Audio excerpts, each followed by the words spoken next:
আসসালামু আলাইকুম। এটিএন বাংলা সংবাদে সবাইকে স্বাগত জানাচ্ছি। আমি মারিয়া চৌধুরী। রাজধানীতে গ্যাস সংকটে বিপর্যস্ত হয়ে পড়েছে জনজীবন ও শিল্প উৎপাদন। অনেক বাসাতেই গ্যাসের অভাবে জ্বলছে না চুলা।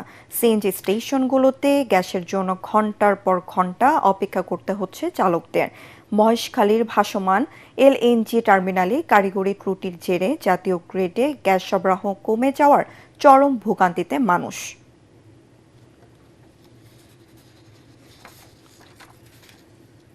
এদিকে দেশের বাণিজ্যিক রাজধানী চট্টগ্রামে দেখা দিয়েছে তীব্র গ্যাস সংকট।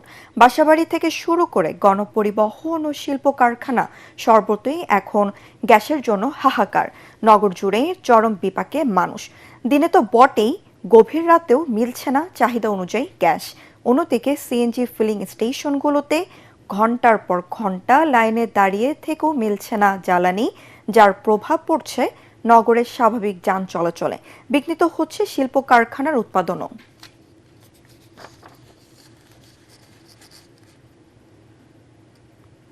সাভারের মোফাজ্জল মোমেনা চাকলাদার মহিলা ডিগ্রি কলেজের গভর্নিং বডির মেয়াদ শেষ হওয়ার আগেই সভাপতি পরিবর্তন করে স্থানীয় সংসদ সদস্যের স্ত্রী সাবিনা সিদ্দিকাকে নিয়োগের আদেশ স্থগিত করেছে হাইকোর্ট।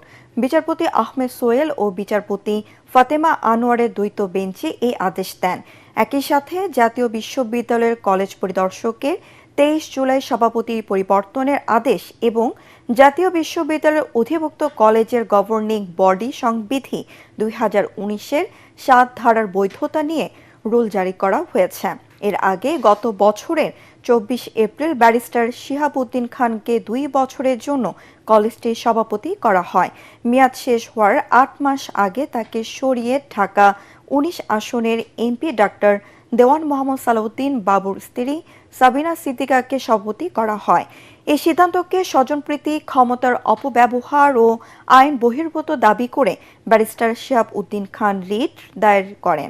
শুনানি শেষে হাইকোর্ট সভাপতি পরিবর্তনের আদেশের কার্যকারিতা স্থগিত করেন। রংপুরে বেগম রোকেয়া বিশ্ববিদ্যালয়ে জুলুমের বিরুদ্ধে জুলাই কর্মসূচির ব্যানারকে কেন্দ্র করে ছাত্র শিবির ও ছাত্রদলের নেতাকর্মীদের মধ্যে সংঘর্ষের ঘটনায় 15 জন আহত হয়েছে। সোমবার রাতে বিশ্ববিদ্যালয়ের স্বাধীনতা সড়ক চত্বরে সংঘর্ষের সূত্রপাত হয়, যা গভীর রাত পর্যন্ত থেমে থেমে চলে।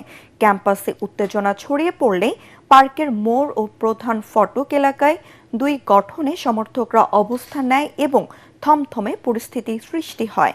পুলিশ জানায়, ছাত্রদল ছাত্র শিবিরের নেতাকর্মীদের মধ্যে হাতাহাতির ঘটনা ঘটেছে, তবে এখন পরিবেশ শান্ত রয়েছে। এবার আন্তর্জাতিক। ইরানের সঙ্গে আলোচনা চলছে বলে আবারও দাবি করেছেন মার্কিন প্রেসিডেন্ট ডোনাল্ড ট্রাম্প, যদিও এই দাবি অস্বীকার করেছে তেহরান। এমন পরিস্থিতিতে ট্রাম্প বলেন, একটি সমঝোতায় পৌঁছানোর জন্য ইরানের সামনে এটি শেষ সুযোগ।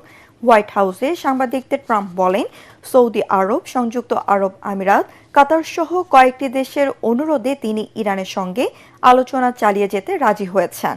এদিকে ইরানি বন্দরগুলোতে মার্কিন যুক্তরাষ্ট্রের চলমান নৌ অবরোধের বিরোধিতা করে ওয়াশিংটনকে কড়া সতর্কতা বার্তা দিয়েছে তেহরান। এই অবরোধ অব্যাহত থাকলে মার্কিন জাহাজ ও সামরিক বাহিনীকে মারাত্মক ঝুঁকি ও প্রাণহানির মুখোমুখি হতে হবে বলে হুঁশিয়ারি দেওয়া হয়েছে। ইরানের সর্বোচ্চ নেতা মোস্তফা খামেনির সামরিক উপদেষ্টা মহসিন রেজাই এক্সে দেয়া এক বার্তায় মার্কিন যুক্তরাষ্ট্রকে এই হুঁশিয়ারি দেন। খেলার খবর। মার্কিন প্রেসিডেন্ট ডোনাল্ড ট্রাম্পের সহায়তা চাওয়ার খবরে আরও বিপাকে পড়েছেন ফিফা সভাপতি জিয়ানি ইনফান্তিনো। বিশ্বকাপের বাণিজ্যিক স্বত্ব বিক্রির বিতর্কিত পরিকল্পনা বাতিল করার পরও কমছে না সংকট। সর্বপ্রথম ওয়েলস তার থেকে সমর্থন প্রত্যাহার করে নেয়। এরপর থেকে সেই তালিকায় যোগ দিয়েছে সার্বিয়া, সুইডেন, ফিনল্যান্ড ও ইংল্যান্ড। ইউরোপীয় ফুটবল সংস্থা উয়েফা আগেই বলেছে, ইনফান্তিনোর নেতৃত্বে তাদের আস্থা নেই। এদিকে মার্কিন গণমাধ্যম নিউ ইয়র্ক পোস্টের দাবি, চাকরি বাঁচাতে পররাষ্ট্রমন্ত্রী মার্কো রুবিওর সঙ্গে ফোন আলাপের কথা ছিল ইনফান্তিনোর। তবে ফিফা ও স্টেট ডিপার্টমেন্ট দুজনই তা অস্বীকার করেছে। 2027 সালের মার্চে ফিফা সভাপতি নির্বাচন, তার আগে কঠিন পথ পাড়ি দিতে হবে তাকে। সদস্য সংস্থাগুলো একজোট হলে নির্বাচনের আগেই অনাস্থা ভোটে তাকে সরানোর সম্ভাবনার কথাও উঠছে বিশ্লেষকদের আলোচনায়। পরবর্তী সংবাদ দেখার আমন্ত্রণ জানিয়ে এখনকার মতো শেষ করছি। এটিএন বাংলা সংবাদ ইউটিউবে দেখতে ব্রাউজ করুন youtube/এটিএন বাংলা নিউজ। ধন্যবাদ সবাইকে।